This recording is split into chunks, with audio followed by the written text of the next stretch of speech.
Welcome to the Plant a Trillion Trees podcast. I'm Eva Monheim. And I'm Hal Rosner. We are both certified arborists through the International Society of Arboriculture. The purpose of our podcast is to encourage tree planting and proper tree care for our urban forests, which include neighborhoods, parks, and other open spaces. We will also cover a myriad of tree topics, including the important role trees play in relationship to the climate crisis. Thank you for joining us.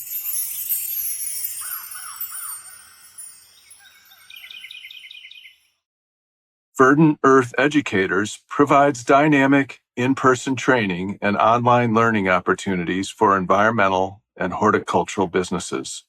Owned by ISA-certified arborists and former university faculty, the Verdant Earth Educator team provides consultations on tree care and recommends climate-resilient opportunities for your valued green spaces. Verdant Earth Educators is all about seeding knowledge for success. Find Verdant Earth Educators at verdanteartheducators.com.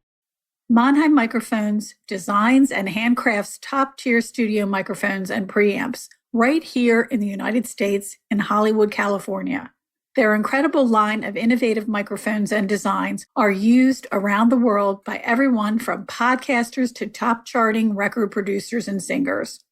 Monheim Microphones' unparalleled excellence. MonheimMicrophones.com. This podcast is being recorded on June 14th, 2024. Marshall Green is a fourth-generation owner and the dedicated nursery manager at Primex Garden Center in Glenside, Pennsylvania. After growing up around Primex, Marshall attended New England Culinary Institute and pursued a career as a chef in Philadelphia. In 2014, Marshall came home to Primex, where he settled in as the woody plants buyer and nursery manager. As the woody plants buyer, Marshall is well attuned to current plant trends and is always looking for the next it plant.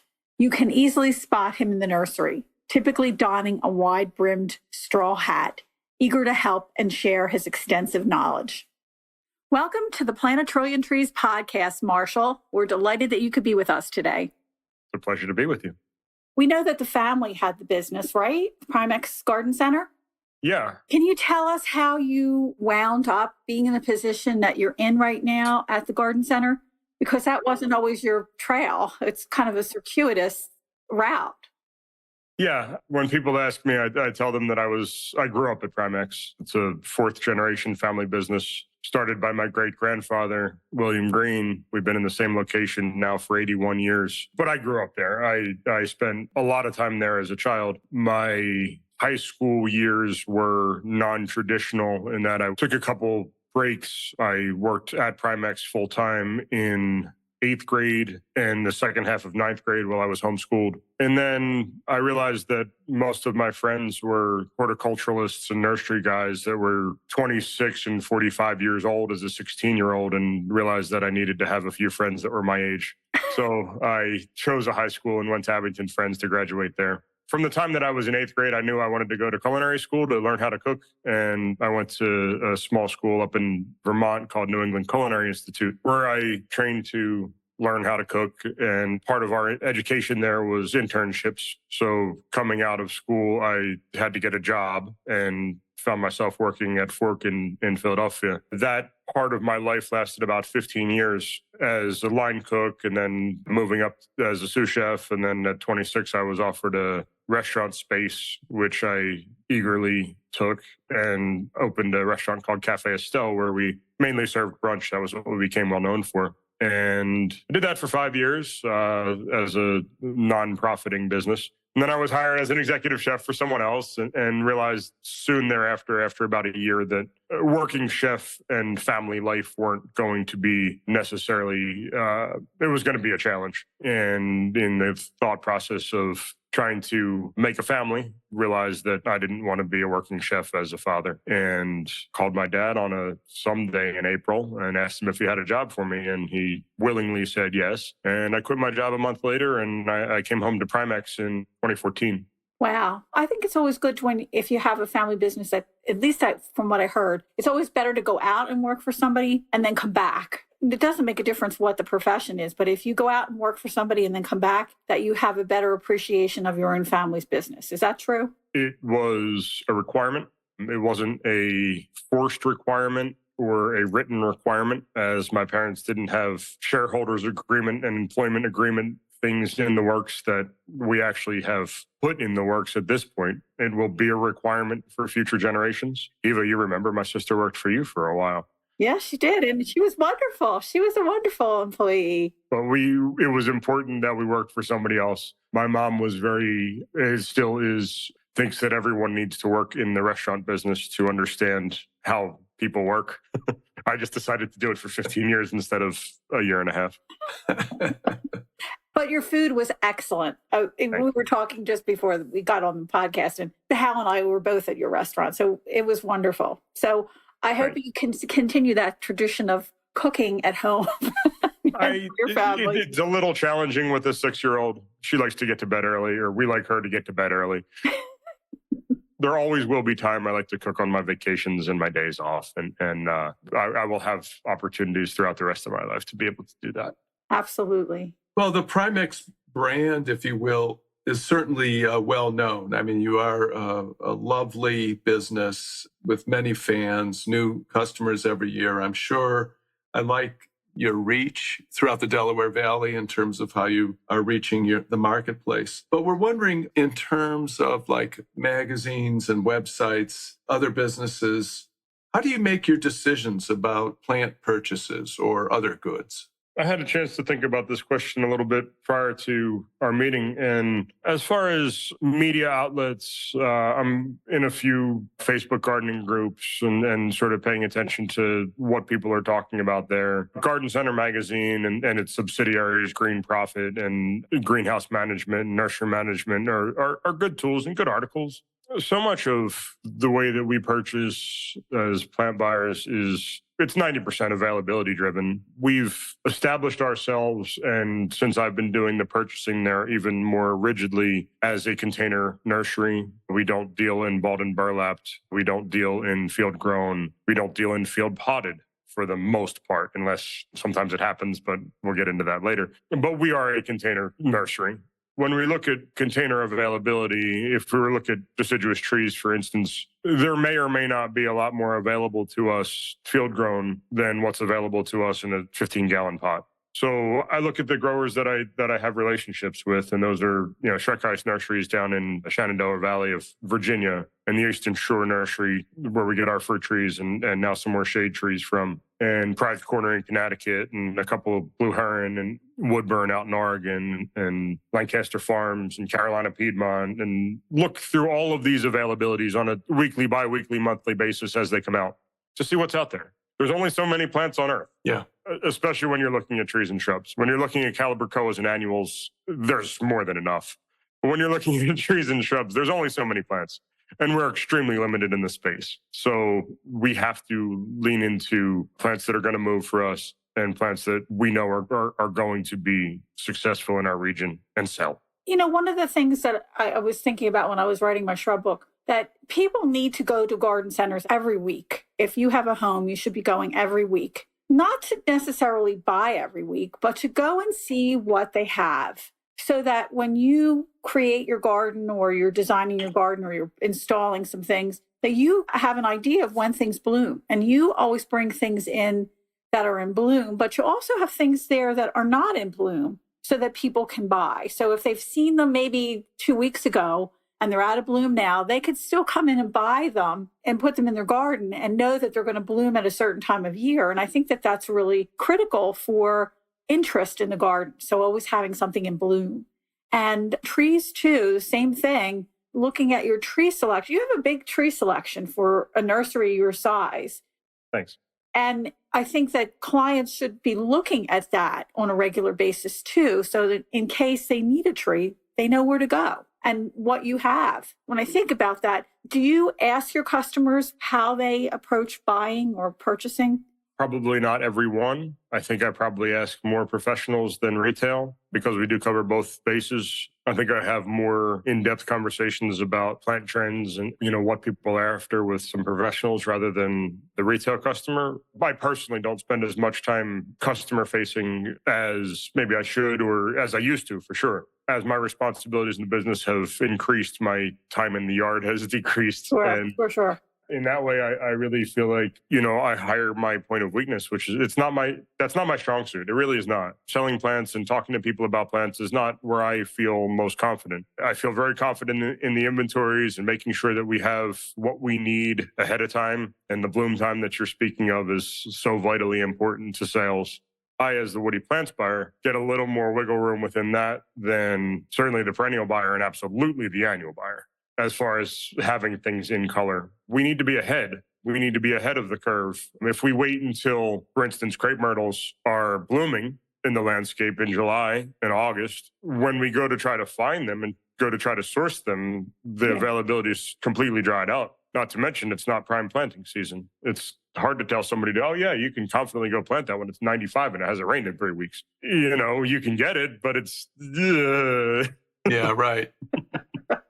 I do like the fact that your teams there will say, you should be doing this when you're planning it. I know you have a procedure there where, and I'll mention the product Bumper Crop, that when you buy a bag of Bumper Crop and you're buying woody plants, it's good to mix it in because it has mycorrhiza in it. And, you get to the point where when I'm working with clients, I always say, get Bumper Crop, put it in with your plant. And the relationship there with the knowledge behind that and being a successful gardener makes the gardener want to come back to your store and want to buy more because they were successful in the woody plants that they purchased. And do you see that as like a big benefit for your business? Or So it's interesting that you mentioned it and you mentioned the mycorrhiza. When you're speaking with a retail customer, they hear lifetime guarantee.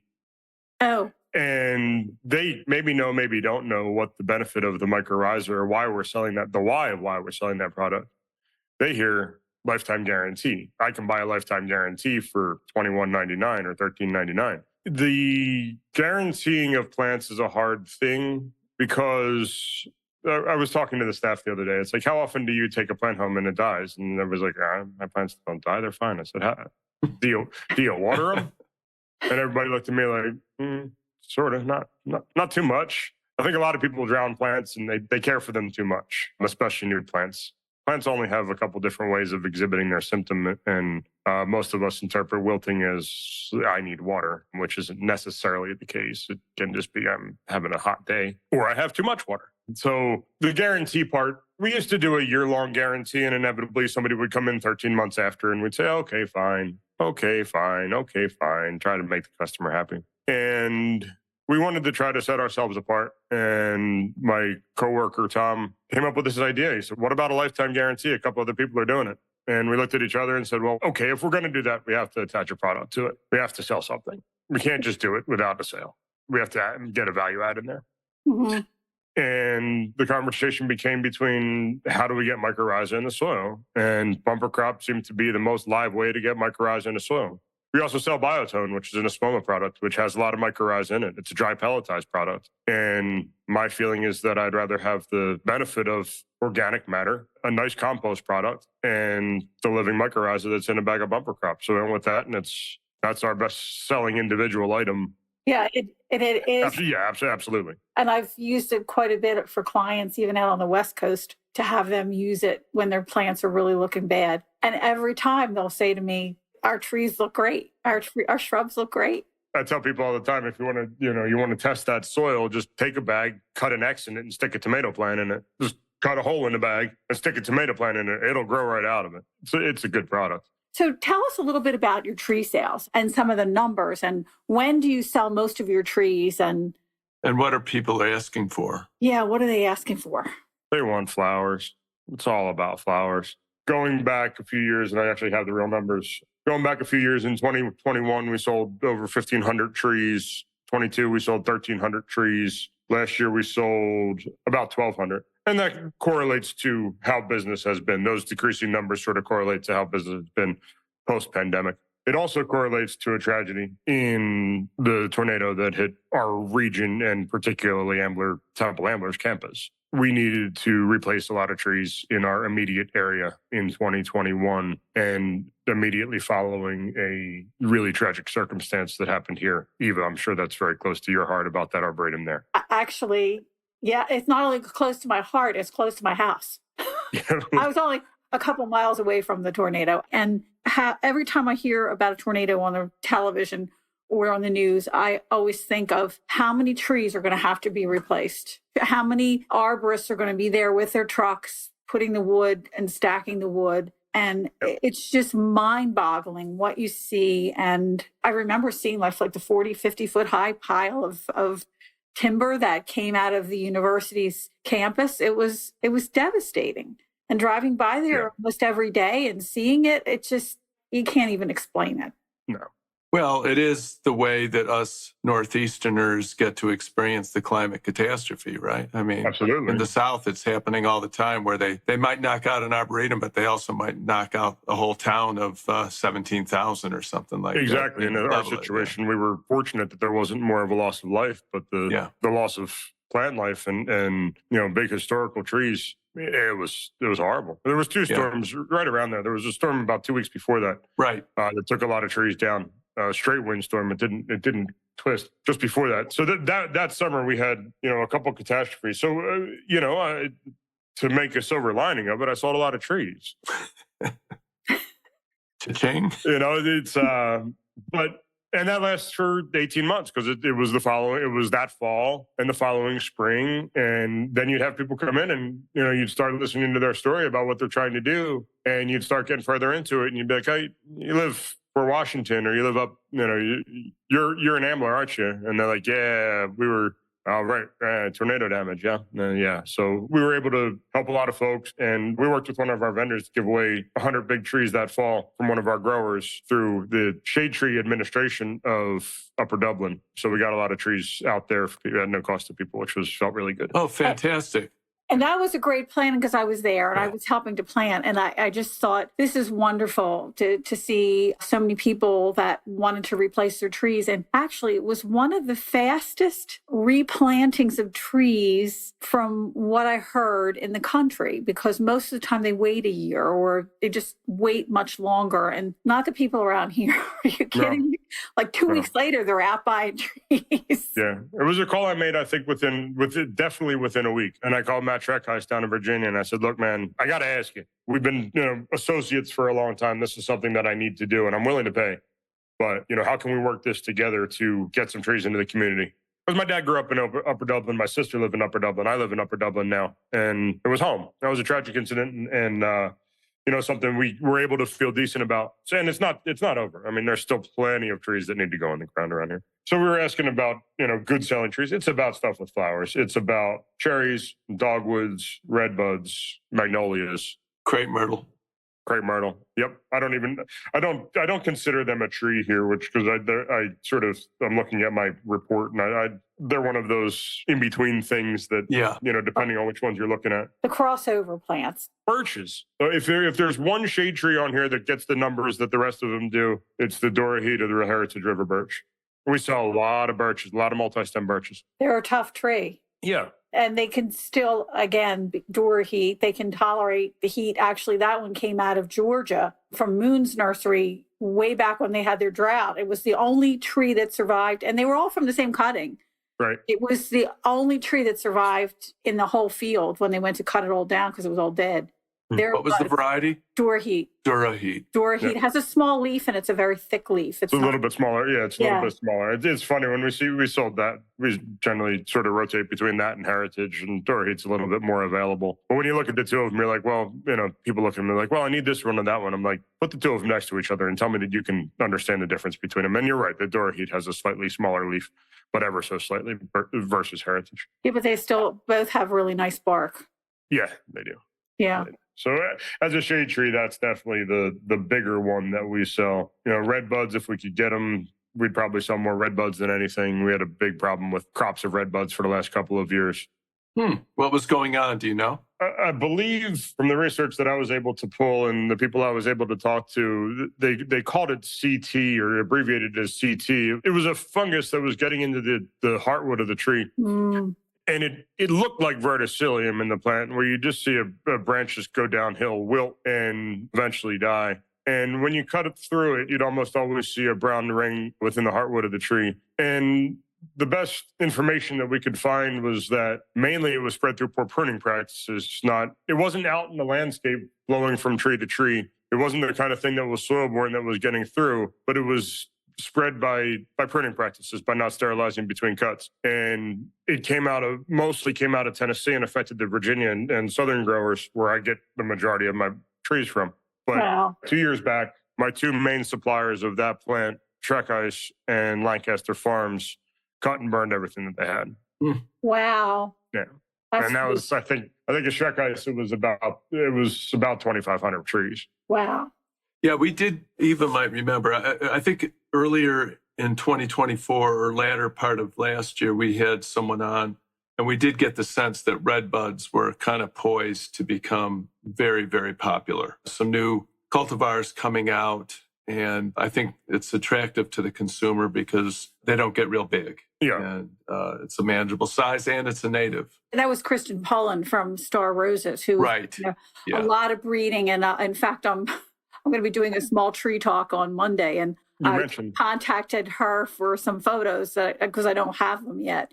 They have some good ones. They have some really neat ones. They have great ones, yeah. The flamethrower, in the smaller size, the flamethrower Rising Sun, which I literally couldn't get a single plant of that this year. I had some flamethrowers that were left from last year from Eastern Shore. Rising Sun's a very cool one and both of those, they're even smaller than the straight species. They're 15 footers, sort of shrubby. They sort of tend to have this almost pendulous habit where the outside branches sort of tend to weep down a little bit. They're very pretty and vibrant in color. Yeah, and I think that if you have a small property, the small trees are certainly the way to go. Or if you have a little bit bigger property, maybe one or two large trees and then the rest of them small trees, because then you could fit them in nicely, and the understory, especially red buds, are a good understory plant. Yeah, they're often used out in the open. And I tell people with that one all the time that, your red bud's going to flower fantastically if you put it in the sun. Absolutely. But come the middle of August, they curl their leaves and they look like they make tacos out of their leaves. And I tell them, it's just like they're trying to shade themselves, just like the cousas flip their leaves over because it's white on the bottom of them. Absolutely. I'm not a botanist by any means, and I don't understand really a lot about physiology. The physiologist, thank you. Yeah. But I watch plants and I see how they behave. Sure. And when you look enough about them and you realize that, cousas, the white side of that leaf the bottom side of that leaf is white and they're flipped over in the middle of summertime, it's pretty obvious to me if you look at it from a curious perspective. Right. Yeah. Right. Yeah. So you have to be careful where you site it. Actually, you see red buds a lot in West Mount Airy, where they have really big old trees and they have these as understory. Oh, yeah. And they do flower well because they're still getting a lot of light. And they're in their ideal condition because in the summertime they're in partial shade, so they're not going to do that flipping like you say when they're in full sun. So, what other kind of small trees are in demand with you at your shop? Let's look at the purple leaf trees and the over usage of the purple leaf plum and the downfall of the purple leaf plum. And, we've all seen plenty of those that have black knot in them or are just in decline after 15 years or maybe less. Yeah. I noticed at West Laurel Hill a couple of years ago in the summertime, almost black leaf tree that was small in stature and super shiny in the middle of July. And I texted Greg Tepper about it. And he got back to me a while later and said, it's Styrax Evening Light. Oh. Styrax Evening Light.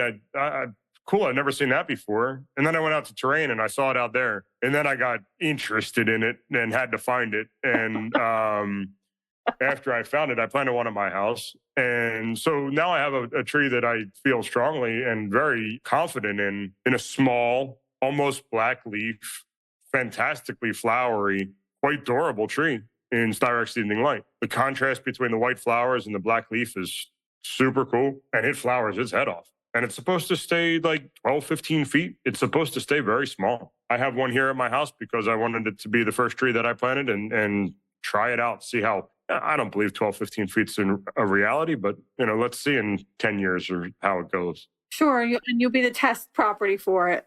Luckily, I have about a half an acre here on a slope, south facing, and I have a lot of deer. So I have some challenges and I have some space. That's awesome. Yeah. Yeah, well, and nothing was planted on it when I started, so it's a blank slate.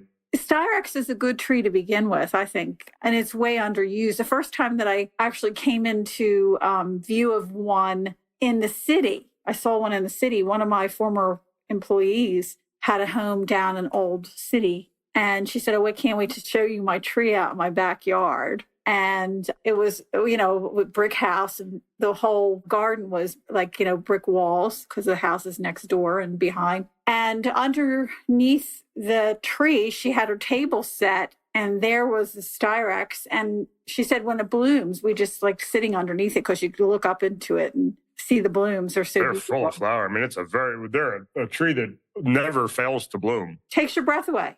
It really does. I mean, when you look at them before they bud, you look at it and you're like, wow, they're just every branch has hundreds of blooms on it. It just does not fail to bloom. Occasionally we have them sort of be funky with their, just in pots, it's something that has to establish, just like anything else. Establishment period is so crucial to these plants, especially when we're talking about trees and going from container to the ground. The establishment period is so crucial for these things. It's the hardest thing a tree has to go through. And what do you recommend to your clients for those? It's hard to say plant in the early spring or plant in the fall when you're selling trees all summer long. So we want to talk about proper hole size and planting depth. Root flare has become such a huge talking point in nursery, not just in container, but also in field grown things. Talking about root flare, I talk to people about their shoulders and how the root flare sort of represents the tree's shoulders. And I tell people, hey, look, imagine you're in water and your tree's in the soil. And if your tree's here, it's very comfortable in the water. And if your tree's here, it's dead because it can't breathe. And I say, look, if you're in water up to here, you are dead. And it's a pretty black and white scenario that people can easily understand about how to find that root flare. Sometimes you have to do some excavation. Sometimes you have to do some root cutting. Sometimes you have to do some pruning or some real aggressive excavation to find that, because trees are planted deep in pots to stabilize them so that they don't blow over and blow out of the pot. So that's the one area that I wish that I had maybe the capacity to sell some bud and burlap trees, because I feel like a lot of the culture of field growing is better than containerized. Some is not. I see you smiling there. I'm thinking about, high quality nurseries like Chris's up at Harmony Hill. Yeah, Harmony Hill. There are high quality. I've seen some horrible. Oh my gosh. Horrible. And that was a huge reason why I got out of it, because it doesn't translate well to the retail person. Mm-hmm. No. Nor does a 500-pound root ball. No, of course not. And the easier that you make it for clients, the better. Are you using any of the cloth bag trees? No, mainly because the people that I'm buying plants from aren't using them. Okay, because there's a whole new, the cloth bags are pretty darn amazing. And I do know that Proven Winners is coming out with a cloth bag, and it's going to have the wrap around it. Very interesting. I've seen that, and we're going to be going there this summer. I can't wait. We're going there this summer with the garden communicators. Yeah, I think it's Proven Winners. It's a repurposed polyester or polypropylene fabric. That's a good idea, because a lot of the challenge of keeping that stuff in nursery where you can't mulch it in is dehydration from air movement. So if you both, I'm sure, have been to Mance or plant shows where they shrink wrap root balls of plants to protect them and keep the moisture in. Mm-hmm. So you get a burlap root ball that's shrunk wrap around it to keep the moisture in. So putting a sleeve over it makes a lot of sense. A few, Pride's Corner is starting to have some offerings in grow bags, but my main suppliers at this point are still using a regular 15-gallon poly pot, 7 or 15. Yeah. And I think that the industry is moving. I just interviewed someone. Actually, she interviewed me. They're doing some research on containers and how to figure out what the root system looks like. And I can't really talk too much more about it, but it's going to be really fascinating when it does hit the market and the nurseries can utilize this instrument. I think the air pruning and the grow pots, I was talking to somebody who used to work at Dave Wilson out in California about the system that they're using to produce roots. And people think that, dirt and water is the key to growing roots. And we know that air and water, but, that air and availability of being able to grow into a medium. I can grow plants in gravel. I got gravel in the back of my yard at Primex. Gravel And if I dig a hole and stick it in there, it absolutely loves it. Prove to me that we don't need highly organic matter in our pots. And that's why most trees that we're selling are in pine bark, almost strictly in pine bark. Interesting. As the growing medium then, huh? For the most part. Yeah. Well, they do put the bare root trees that they can't plant in the springtime out in the gravel bed because they can grow a better root system for the fall for planting. And, that's been around for, I can't even tell. I remember the first time that people were talking about the gravel beds, and I was like... Since the Stone Age? Since the Pebble Age.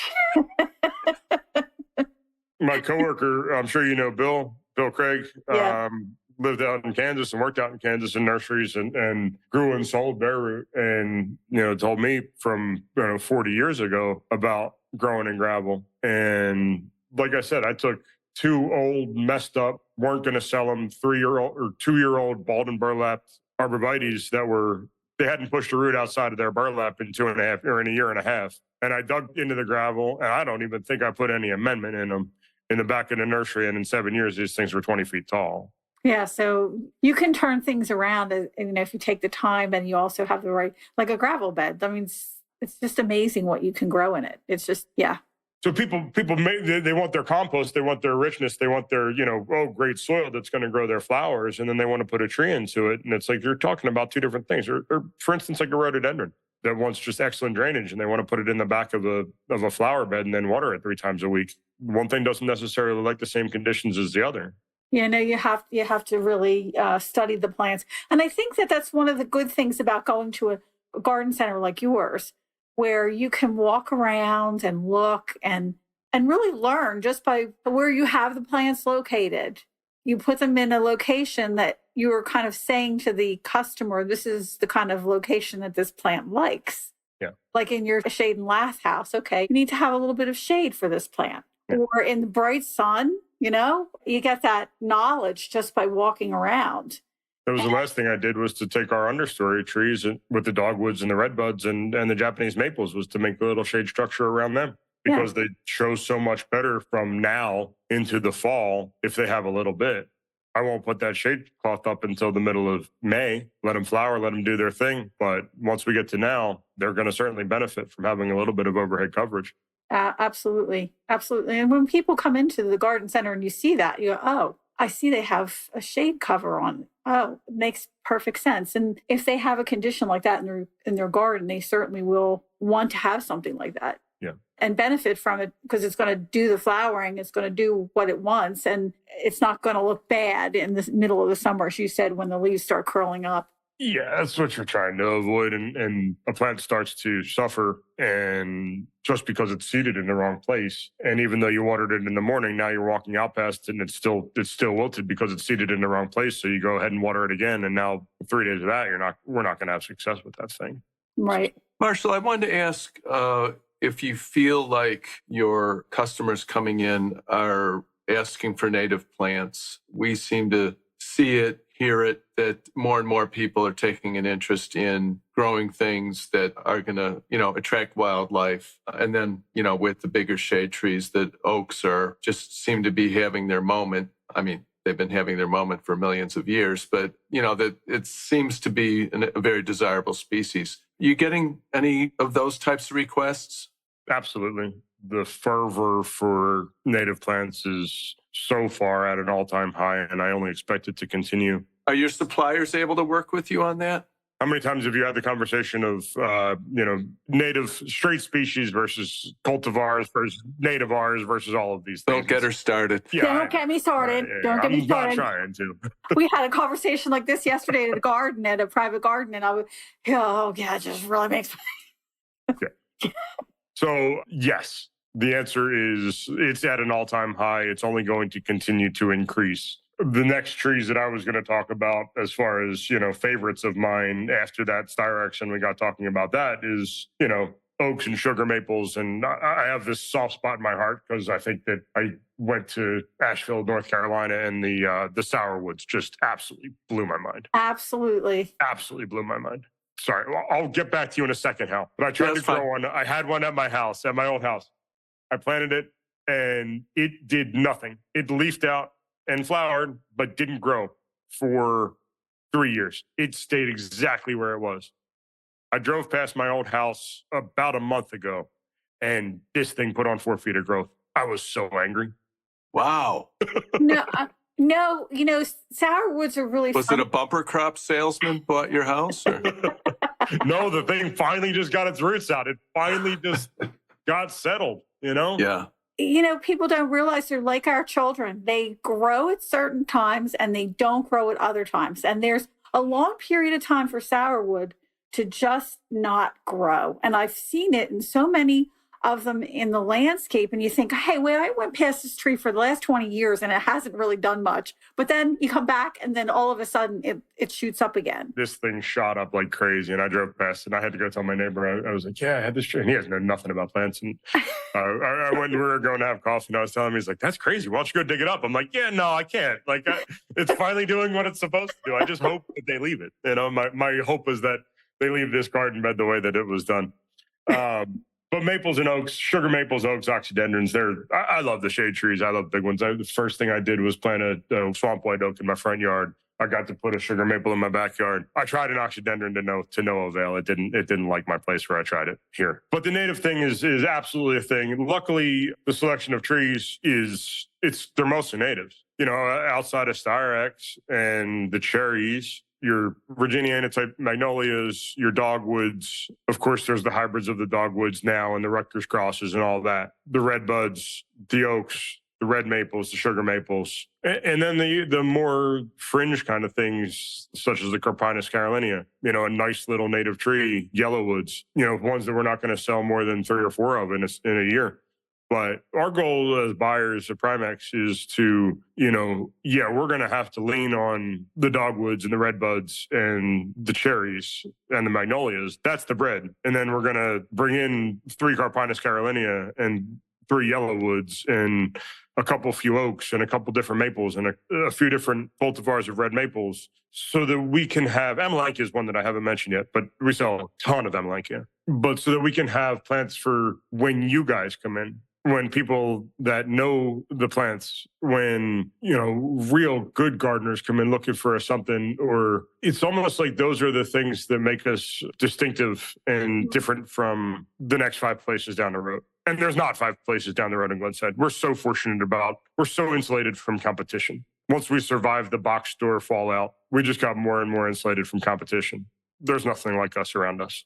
I think you're right about that. And the other thing about you is that you not only hire horticulture students, not everybody does, that I've actually gone to places where I've trained their employees. They hire 40, 50 employees and they don't know a lick about anything about plants. And then they call us in to train them and then they're gone the following year. So you have a consistency with your employees too, which is really nice. But what I like about your store is like, if I have a client who needs a tree, and I had that this past spring with a paperbark maple, he was in love with the paperbark maple. And I said, I'm going to call Marshall and see if he has any. And of course, you just got a few in. And he's so thrilled with it. I can't even begin to tell you because it looks so beautiful on his front lawn. That was a nice one. And his neighbors are happy because he replanted another tree because he had to take the one down that was there. And it's growing like crazy. That's great.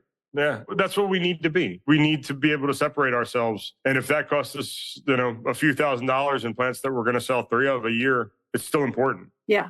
It's still important. I don't want to take this sheet that has my report about what I sell and only buy the things that I sell 10 or more of. then I don't have the selection that you're looking for or that other horticulturists are looking for that makes us distinctive. That makes us a destination. Anybody can sell a Kwanzaa cherry. I mean, it's not that hard. And you can get it anywhere. You can go buy a Kwanzaa cherry at Home Depot. You can go buy it at wherever you want to go find it. You can find them. And they have a place. It's a tough as nails, beautiful flowering tree. Yeah. You want to put a tree in a hell strip? Like, here's a Kwanzaa cherry. I've seen them 35 feet tall and wide, growing in a 4x4 curb cut tree pit in South Philly, loving life. Yep. That's exactly right. Yeah. It's a workhorse. You need it. It has to be. That has to be there, but so does that bur oak or swamp white oak or the something that I'm going to sell 3 of. It holds a place, and it makes us different from the next guy down the road. We can't let elitism creep into horticulture. No. And we also can't just sell. What I learned from working in a restaurant is I can't just sell what I want. I can't just sell the things that I want to eat. I have to sell something that has broad appeal. And we can't just be plant geeks. We can't just be elitists. We can't say, oh, no, we poo-poo that one. Are there trees that we don't sell? Sure there are.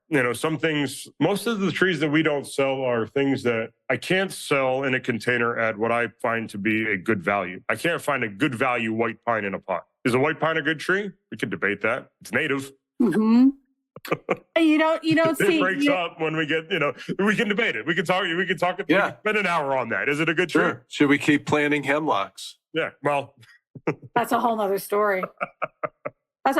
And you know what the other thing is too, it's not just about trees too. I mean, I had to get a shrub to replace for my client, and I was in the other day and I got what I wanted. It was a lilac, but it was a reblooming lilac. You had it in the color she wanted. And I said, here we go. So she was thrilled beyond words because she wanted to replace the one that had to come out that died. Yep. And just knowing that she has it outside her office window, she's in cloud 9 because she has it. So the same thing with the trees. It's, if you can see something out your window, one of them is the pink Kusa dogwood. Scarlet Fire. Yes. Seeing that at her office window, she's in cloud 9. She is on cloud 9 to see that out.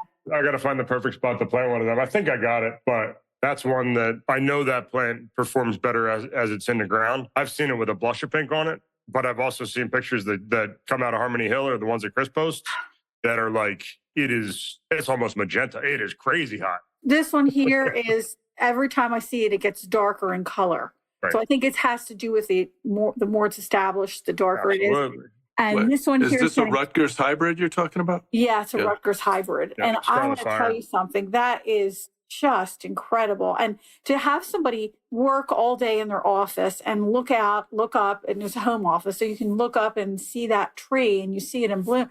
I mean, what better thing can you look at during the day when you're on a phone call that's lasting an hour or something like that, I planted, I can see it from where I'm sitting now, but I planted a Metasequoia Soulfire from Andy over at Sam Brown's. Yeah. So I planted that up the hill. And after about 4 years of trying to find it, I finally got 2. One was good and I brought it home. The other one needs a little bit of TLC that will find someone to adopt it. Well, don't laugh at me, but I have a cutting from one of the trees on Ambler's campus from years ago. And it was one of the original Metasequoias brought here from the expedition from Morris. So I have the baby. I took little cutting like this big. It was only like 4 or 5 inches. And I had 150 of them. And the one weekend when I was away and somebody forgot to water them, I lost them all but 3. And then I had 2 left. One I gave to a student. Then I had 2. And then I planted one and somebody pulled it out. And then I had 1. This one came home with me. I wouldn't be surprised if the Metasequoia that is at my parents' house, that was my great-grandfather's house, was probably about the same history. I would be surprised if it wasn't. That thing must be big. The giant one had to come down, but there's a good one there. Yeah, they're beautiful. I have mine in a pot, and it's sitting on my patio table. It's huge. It's like 12 feet tall. Oh, and it's in a container. on a table. Wow, that's table, on a wrought iron table. And I have it hooked down with bungee cords. Oh, that's important. And it looks good. I mean, it looks good. People are like, what? You have it on your table. But I love it. And it's, you see it out. I see it out every day when I sit at breakfast. There it is. Yeah, we got to plant them for our enjoyment. And, like I said, I turned around and I'm like, oh yeah, there's a meadow sequoia. You plant them within your sight lines, plant them where you can see them, plant them where you can enjoy them. And so much about it. The one thing I was meant to say about natives is that I wish that more people understood that they're supposed to be eaten. And that's the whole key, is that the herbivores that prey upon the plants, that's the bottom of the food chain. And when they plant their native plants and then they got problems with the bugs, and they come to us and they want a solution for the problems with the bugs, that's where people you're not really getting the follow through. They're not thinking about that it's actually food for the animals and insects. And yeah, you got some holes in your leaves because the caterpillars or the native herbivores, insects are eating them, and then the birds come along and start eating them. But you want a native plant, but you want to keep it clean from insect herbivore damage. Two things don't necessarily equate. Humans have to get over that need to have the spotless, perfect plant that is not been at all compromised aesthetically. That's about control. We need to control everything that we possibly can, and controlling your landscape it's not appropriate. Right. We can set our best intentions, but things are going to go your way. Things are not going to go your way. Things are going to outgrow their label. They're not going to stop when you tell them to stop. Yeah. They don't know they're supposed to be 3 feet tall and 3 feet wide. That's exactly and also right. Tornadoes and floods. Yeah. Right. Absolutely. Right. It's all about experimenting and sort of learning from our experience. To me, one of the cool things about it is that, there's never a point when your landscape's going to be static. No. Mm-hmm. Right. I'm going to ask you now, do you have a favorite tree, Marshall? I think I covered a few of them. I like the shade trees. I mean, I planted a swamp white oak outside. Sugar maples, I spent my last year trying to identify every maple that I could in the middle of foliage season. Yeah. Because people wanted to, know which one was going to be the most red. I planted a sugar maple up at the top of my hill. The oxydendron knocked me out. In the wintertime, looking at tulip poplars. Yeah. Without foliage on them, the giant tulip poplars, the structure of the giant tulip poplars, it's stunning. Takes your breath away. Different trees are my favorites on different days. It's hard to, Yeah. Which is your favorite pet or which is your favorite child? I only have one child, luckily, and only one pet, too. So. Oh, so you made it simple for yourself. Right, yeah. Do you get much requests for pawpaws? Because it seemed like they really had their moment in 2023 with the media picking up the stories. Yeah. I moved them today. I think I sold about 25 seedling pawpaws this year. 30 was the most I was ever able to get. I sell some of the, I don't know the guy's name, but there's a guy down in Virginia who's developing. They're all named after the rivers down there, the Potomac and the Shenandoah and a few others. I get those grafted ones from the West Coast. I had some beauties last year. I had some 15-gallon Shenandoahs that actually bore fruit in the nursery. And they were 7-foot trees and they had hundreds of blossoms on them. Absolutely stunning. But yeah, it takes 7 years for them to bloom. That's interesting because I have some of the smaller size ones that flowered, so it gives me an idea for how old they're. That's a question I get asked a lot. How old are these trees? Yeah. Well, and a lot of times, like you said, they can be very deceiving because they can be kept small in a container and they could be much older than what they really are. Absolutely. Pawpaw you're talking about? Anything. Yeah. Oh, any tree. I get asked that with everything, and my response is generally, I honestly, I don't know. I can give you a guess, but I'm not on the production side of things. And the way that they're bringing trees to market with grafting and growing out bare root and gravel beds and all these other things, like they can get them to us pretty quick. It takes an oak a lot longer when it's grown from an acorn. Any other fruit trees that you like, figs or anything? Any top performers in fruit trees before we go? We sell a lot of figs. I've always sold figs. I think there's a lot of interest in persimmons, not the native ones, the Asian types. We sell a lot of stone fruit. We do a decent amount, and I didn't include fruiting numbers. Cherries are very popular. Growing fruit is something that selling and growing fruit is a definitely viable part of what we do for sure. Very satisfying. Yeah. We sell tons of blueberries and that kind of thing. I mean, people like that. It's a challenge, but again, my first thing, I planted 3 apples, 2 plums, and a peach, just as a border here between me and my neighbor, just as something to try. Again, my daughter, I want her to experience that and successes and failures. And of course, you want to make apple pie. My apple pie is pretty damn good. I kind of figured that. I think she's hinting for an invite. Well, thanks so much, Marshall, for being on our podcast. We really enjoyed the fact that we were able to dig deeply into what your location, Primex, sells to the people and your background. I think your background's really fascinating. Thank you. It's really a pleasure to be here. Yeah, it's really nice. And knowing you and your family for as long as I do, I feel really blessed because my father used to take me into your store by the hand when I was little to see I guess it would be your great-grandfather. My dad did the same thing with me. And yeah. He'd stand me up on his desk and give me a big wet kiss. Yeah, I echo what Eva said. It's just been nice to talk trees and to talk plants for an hour. So often when we have these other discussions about the climate catastrophe, it gets so existential. And we've had great guests on offering fantastic solutions. But at ground level, just to talk trees and shrubs is a beautiful, simple thing. I love discussing it with people who are equally interested. And when I interview people, when I talk to people about horticultural and what we do, I describe it recently as, an infinitely deep pool. As deep as you want to dive, there's always deeper. And, the more we want to learn about it, the more there is to learn. The more we want to talk about it, the more we can absorb. And for me, in my first revised career, that's what will keep me coming back to it forever because I'll never know it all and I'll never experience it all. And if I think that I got this, then I'll just go to Japan or go to the Amazon or go somewhere else and check out what they do because it's a whole other world. Yeah. Now more than ever, we need to look at what other countries and cultures are doing. Absolutely. Exactly. Yeah. It's really a pleasure, guys. Thanks very much. And a shout out with your website for people who... PrimexGardenCenter.com. Super. Okay. And we're located in Glenside, Pennsylvania. Yep. Thank you so much. Take care. Awesome. Thanks, Marshall. Thanks, Appreciate guys. it. Have Bye. a great day. Thank you very much. Bye-bye. Bye.